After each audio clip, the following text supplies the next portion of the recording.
5, 4. El Shart TV, a dissident voice raised from Turkey that would otherwise not be heard.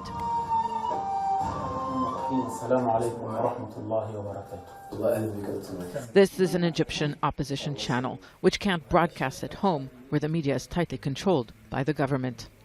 It's one of a dozen television channels run by opposition movements across the Arab world that broadcast from here.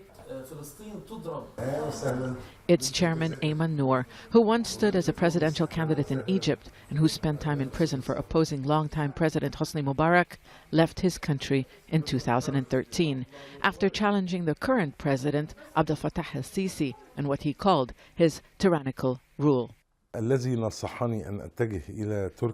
The person who told me to come to Turkey was Jamal Khashoggi, my dear friend for 35 years.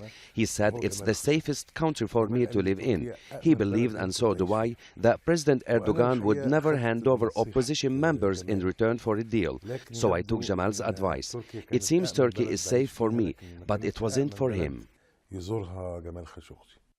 It's believed that Jamal Khashoggi was murdered in the Saudi consulate on October the 2nd because he was a critic of Crown Prince Mohammed bin Salman.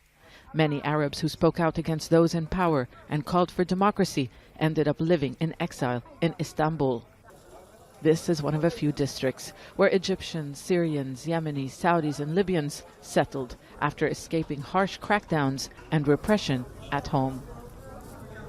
It was the Arab Spring in 2011 that forced many people to leave their countries. Syrians opposed to President Bashar al-Assad, members of Egypt's now outlawed Muslim Brotherhood group.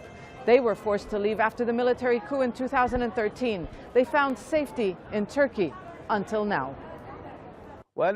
Dissidents have been threatened with death. This presenter live on an Egyptian pro-government channel named Ayman Noor as one of those who should be killed.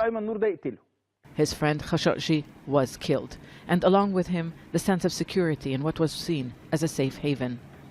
The brutality of the murder, a reminder of what can happen when you confront power. But Jamal Khashoggi's friends don't believe his death will be wasted. I believe God wanted Jamal to achieve in his death what he wanted to achieve in his life, which was to end oppressive rule, whether military, tribal or religious. I think his death will be a turning point in the region to get rid of these regimes. Khashoggi wasn't alone. Those who fought for new leaderships have found a place in Turkey, which has been described by some as the last corner of the Arab Spring. Jamal Khashoggi's death has rekindled their demand for change. Zana Khuder, Al Jazeera, Istanbul.